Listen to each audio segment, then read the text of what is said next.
اعوذ باللہ من الشیطان الرجیم بسم اللہ الرحمن الرحیم الحمدللہ والصلاة والسلام علی رسول اللہ وعلی آلہ واصحابہ اجمعین اشہد ان لا الہ الا اللہ واشہد ان محمدا عبدہ ورسولہ ربی اشرح لی صدری ویسر لی امری واحلل عقدۃ من لسانی یفقہوا قولی۔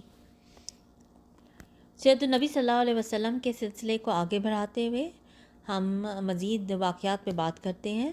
2 ہجری میں رمضان کا روزہ اور صدقہ فطر فرض کیا گیا اور زکوٰۃ کے مختلف نصابوں کی تفصیلاً تعین کی گئی۔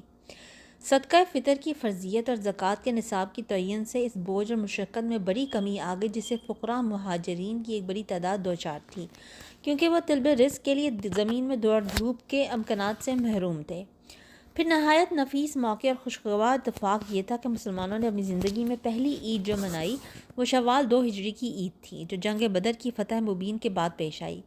کتنی خوشگوار تھی یہ عید سعید، جس کی سعادت اللہ تعالیٰ نے مسلمانوں کے سر پر فتح و عزت کا تاج رکھنے کے بعد عطا فرمائی، اور کتنا ایمان افروز تھا اس نماز عید کا منظر جسے مسلمانوں نے اپنے گھروں سے نکل کر تکبیر و توحید اور تحمید و تسبیح کی آوازیں بلند کرتے ہوئے میدان میں جا کر ادا کیا تھا۔ اس وقت حالت یہ تھی کہ مسلمانوں کے دل اللہ کی دی ہوئی نعمتوں اور اس کی ہوئی تائید کے سبب اس کی رحمت اور رضوان کے شوق سے لبریز اور اس کی طرف رغبت کے جذبات سے معمور تھے، اور ان کی پیشانیاں اس کے شکر و سپاس کی ادائیگی کے لیے جھکی ہوئی تھیں۔ اللہ تعالیٰ نے اس نعمت کا ذکر اس آیت میں فرمایا ہے، اور یاد کرو جب تم تھوڑے تھے، زمین میں کمزور بنا کر رکھے گئے تھے، ڈرتے تھے کہ لوگ تمہیں اچک لے جائیں گے، پس اس نے تمہیں ٹھکانہ مرحمت فرمایا اور اپنی مدد کے ذریعے تمہاری تائید کی اور تمہیں پاکیزہ چیزوں سے روزی دی تاکہ تم لوگ اس کا شکر ادا کرو۔ بدر کا معرکہ مسلمانوں اور مشرکین کا سب سے بڑا مسئلہ ٹکراؤ اور فیصلہ کن معرکہ تھا، جس میں مسلمانوں کو فتح مبین حاصل ہوئی اور سارے عرب نے اس کا مشاہدہ کیا۔ اس معرکے کے نتائج سے سب سے زیادہ وہی لوگ دل گرفتہ تھے جنہیں براہ راست یہ نقصان عظیم برداشت کرنا پڑا تھا، یعنی مشرکین، یا وہ لوگ جو مسلمانوں کے غلبہ اور سربلندی کو اپنے مذہبی اور اقتصادی وجود کے لیے خطرہ محسوس کرتے تھے، یعنی کہ یہود۔ چنانچہ جب سے مسلمانوں نے بدر کا معرکہ سر کیا تھا، یہ دونوں گروہ مسلمانوں کے خلاف غم و غصے اور رنج و الم سے جل بھن رہے تھے، جیسا کہ ارشاد ہے، اللہ تعالیٰ کا ارشاد ہے، تم اہل ایمان کا سب سے بڑے دشمن یہود کو پاؤ گے اور مشرکین کو۔ مدینے میں کچھ لوگ ان دونوں گروہوں کے ہمراز تھے۔ انہوں نے جب دیکھا کہ اپنا وقار برقرار رکھنے کی اب کوئی سبیل باقی نہیں رہ گئی ہے تو بظاہر اسلام میں داخل ہو گئے۔ یہ عبداللہ بن ابی اور اس کے رفقا کا گروہ تھا۔ یہ بھی مسلمانوں کے خلاف یہود اور مشرکین سے کم غم و غصہ نہ رکھتا تھا۔ ان کے علاوہ ایک چوتھا گروہ بھی تھا، یعنی وہ بدو جو مدینے کے گرد و پیش بود و باش رکھتے تھے۔ انہیں کفر و اسلام سے کوئی دلچسپی نہ تھی، لیکن یہ لٹیرے اور راہزن تھے، اس لیے بدر کی کامیابی سے انہیں بھی قلق و اضطراب تھا۔ انہیں خطرہ تھا کہ مدینے میں ایک طاقتور حکومت قائم ہو گئی تو ان کی لوٹ کھسوٹ کا راستہ بند ہو جائے گا، اس لیے ان کے دلوں میں بھی مسلمانوں کے خلاف کینہ جاگ اٹھا اور یہ بھی مسلم دشمن ہو گئے۔ اس طرح مسلمان چاروں طرف سے خطرے میں گھر گئے، لیکن مسلمانوں کے سلسلے میں ہر فریق کا طرز عمل دوسرے سے مختلف تھا۔ ہر فریق نے اپنے حسب حال ایسا طریقہ اپنایا تھا جو اس کے خیال میں اس کی غرض و غایت کی تکمیل کا کفیل تھا۔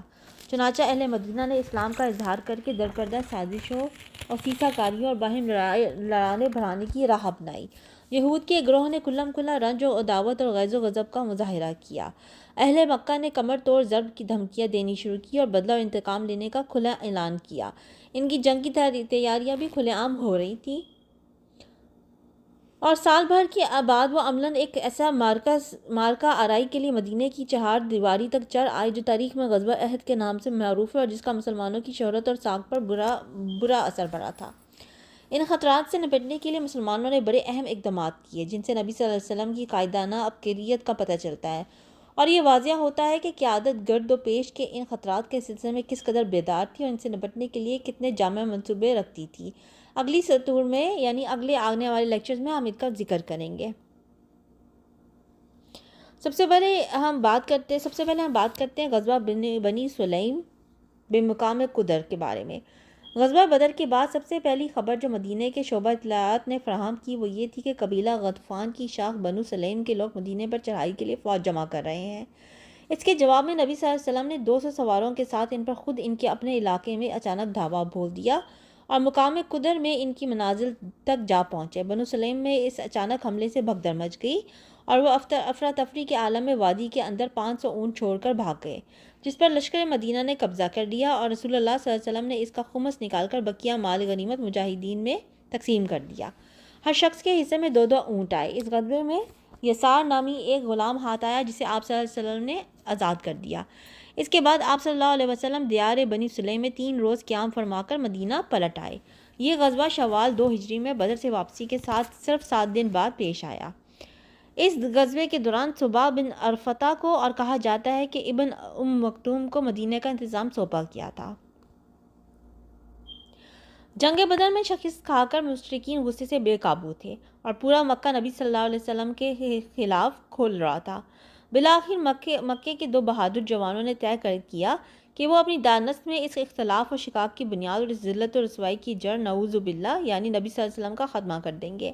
چنانچہ جنگ بدر کے کچھ ہی دنوں بعد کا واقعہ ہے کہ عمیر بن وہب جمحی جو قریش کے شیطانوں میں سے تھا اور مکے میں نبی صلی اللہ علیہ وسلم اور صحابہ کرام رضی اللہ عنہ کو اذیتیں پہنچایا کرتا تھا، اور اب اس کا بیٹا وہب بن عمیر جنگ بدر میں گرفتار ہو کر مسلمانوں کی قید میں تھا۔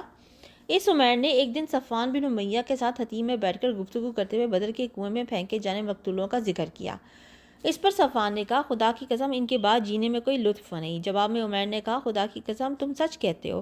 دیکھو خدا کی قسم اگر میرے اوپر قرض نہ ہوتا جس کی ادائیگی کے لیے میرے پاس کچھ نہیں اور اہل و عیال نہ ہوتے جن کے بارے میں اندیشہ ہے کہ میرے بعد ضائع ہو جائیں گے، تو میں سوار ہو کر محمد صلی اللہ علیہ وسلم کے پاس جاتا اور اسے قرض دل کر ڈالتا، کیونکہ میرے لیے وہاں جانے کی ایک وجہ موجود ہے، میرا بیٹا ان کے ہاں قید ہے۔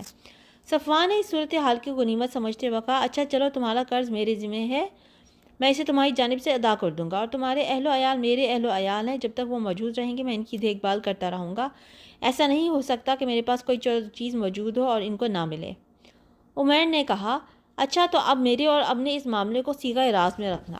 صفوان نے کہا، ٹھیک ہے میں ایسا ہی کروں گا۔ اس کے بعد عمیر نے اپنی تلوار پر سان رکھائی اور زہر آلود کرائی، پھر روانہ ہوا اور مدینہ پہنچا، لیکن ابھی وہ مسجد کے دروازے پر اپنی اونٹی بٹھا ہی رہا تھا کہ جب عمر بن خطاب رضی اللہ عنہ کی نظر اس پر پڑ گئی۔ وہ مسلمانوں کی ایک جماعت کے درمیان جگہ بدر میں اللہ کے عطا کردہ اعزاز و اکرام کے متعلق باتیں کر رہے تھے۔ انہوں نے دیکھتے ہی کہا، یہ کتا اللہ کا دشمن عمیر کسی برے ہی ارادے سے آیا ہے۔ پھر انہوں نے نبی صلی اللہ علیہ وسلم کی خدمت میں حاضر ہو کر عرض کیا، اے اللہ کے نبی صلی اللہ علیہ وسلم، یہ اللہ کا دشمن عمیر اپنی تلوار حمائل کیے آیا ہے۔ آپ صلی اللہ علیہ وسلم نے فرمایا، اسے میرے پاس لے آؤ۔ عمیر آیا تو حضرت عمر رضی اللہ عنہ نے اس کی تلوار کے پرلے کو اس کے گلے کے پاس سے پکڑ لیا اور انصار کے چند افراد سے کہا کہ تم لوگ رسول اللہ صلی اللہ علیہ وسلم کے پاس جاؤ اور وہیں بیٹھ جاؤ، اور آپ صلی اللہ علیہ وسلم کے خلاف اس خبیث کے خطرے سے خودچوکن نہ رہو، کیونکہ یہ قابل اطمینان نہیں ہے۔ اس کے بعد وہ عمیر کو اندر لے گئے۔ رسول اللہ صلی اللہ علیہ وسلم نے جب یہ کیفیت دیکھی کہ حضرت عمر رضی اللہ عنہ اس کی گردن میں اس کی تلوار کا پرتلا لپیٹ کر پکڑے ہوئے ہیں، تو فرمایا، عمر اسے چھوڑ دو اور عمیر تم قریب آ جاؤ۔ اس نے قریب آ کر کہا، آپ لوگوں کی صبح بخیر ہو۔ نبی صلی اللہ علیہ وسلم نے فرمایا، اللہ تعالیٰ نے ہمیں ایک ایسے تحیے سے مشرف کیا ہے جو تمہارے اس تحیے سے بہتر ہے، یعنی سلام سے، جو اہل جنت کا تحیہ ہے۔ اس کے بعد آپ صلی اللہ علیہ وسلم نے فرمایا، اے عمیر تم کیوں آئے ہو؟ اس نے کہا، یہ قیدی جو آپ لوگوں کے قبضے میں ہے اسی کے لیے آیا ہوں، آپ لوگ اس کے بارے میں احسان فرما دیجئے۔ آپ صلی اللہ علیہ وسلم نے فرمایا، پھر یہ تمہاری گردن میں تلوار کیوں ہے؟ اس نے کہا، اللہ ان تلواروں کا برا کرے کہ یہ ہمارے کچھ کام نہ آ سکیں۔ آپ صلی اللہ علیہ وسلم نے فرمایا، سچ سچ بتاؤ کیوں آئے ہو؟ اس نے کہا، بس صرف اسی قیدی کے لیے آیا ہوں۔ آپ صلی اللہ علیہ وسلم نے فرمایا، نہیں بلکہ تم اور صفوان بن امیہ حتیم میں بیٹھے اور قریش کے جو مقتولین کنویں میں پھینکے گئے ہیں ان کا تذکرہ کیا۔ پھر تم نے کہا، اگر مجھ پر قرض نہ ہوتا اور میرے اہل و عیال نہ ہوتے تو میں یہاں سے جاتا اور محمد صلی اللہ علیہ وسلم کو قتل کر دیتا۔ اس پر صفوان نے تمہارے قرض اور اہل عیال کی ذمہ داری لی، بشرطیکہ تم مجھے قتل کر دو، لیکن یاد رکھو کہ اللہ میرے اور تمہارے درمیان حائل ہے۔ عمیر نے کہا، میں گواہی دیتا ہوں کہ آپ صلی اللہ علیہ وسلم اللہ کے رسول صلی اللہ علیہ وآلہ وسلم ہیں۔ اے اللہ کے رسول صلی اللہ علیہ وآلہ وسلم، آپ ہمارے پاس آسمان کی جو خبریں لاتے ہیں اور آپ صلی اللہ علیہ وسلم پر جو وحی نازل ہوتی ہے اسے ہم جھٹلا دیا کرتے تھے، لیکن یہ تو ایسا معاملہ ہے جس میں میرے اور صفوان کے سوا کوئی موجود ہی نہ تھا، اس لیے واللہ مجھے یقین ہے کہ یہ بات اللہ کے سوا اور کسی نے آپ صلی اللہ علیہ وسلم تک نہیں پہنچائی، بس اللہ کی حمد ہے جس نے مجھے اسلام کی ہدایت دی اور اس مقام تک ہانک کر پہنچایا۔ پھر عمیر نے کلمہ حق کی شہادت دی اور رسول اللہ صلی اللہ علیہ وسلم نے صحابہ کرام رضی اللہ عنہ کو مخاطب کر کے فرمایا، اپنے بھائی کو دین سمجھاؤ، قرآن پڑھاؤ اور اس کے قیدی کو آزاد کر دو۔ ادھر صفوان لوگوں سے کہتا پھر رہا تھا کہ یہ خوشخبری سن لو کہ چند ہی دنوں میں ایک ایسا واقعہ پیش آئے گا جو بدر کے مصائب بھلوا دے گا۔ ساتھ ہی وہ آنے جانے والوں سے عمیر کی بابت پوچھتا بھی رہتا تھا۔ بالآخر اسے ایک سوار نے بتایا کہ عمیر مسلمان ہو چکا ہے۔ یہ سن کر صفوان نے قسم کھائی کہ اس سے کبھی بات نہ کرے گا اور نہ کبھی اسے نفع پہنچائے گا۔ ادھر عمیر نے اسلام سیکھ کر مکے کی راہ لی اور وہیں مکی میں رہ کر اسلام کی دعوت دینا شروع کی۔ ان کے ہاتھ پر بہت سے لوگ مسلمان ہوئے۔ آج کے لیے اتنا ہی۔ اگلی دفعہ ہم ذکر کریں گے غزوہ بنو قینقاع کے بارے میں، تفصیل سے اس کا ذکر آئے گا۔ آج کے واقعے سے ہمیں یہ سبق ملتا ہے کہ کس طرح اللہ تعالیٰ رسول صلی اللہ علیہ وسلم کی سچائی کو واضح فرما دیتا تھا اور کس طرح لوگ جو ہے مسلمان ہو رہے تھے۔ سبحانک اللہم و بحمدک اشہد ان لا الہ الا انت استغفرک و اتوب الیک۔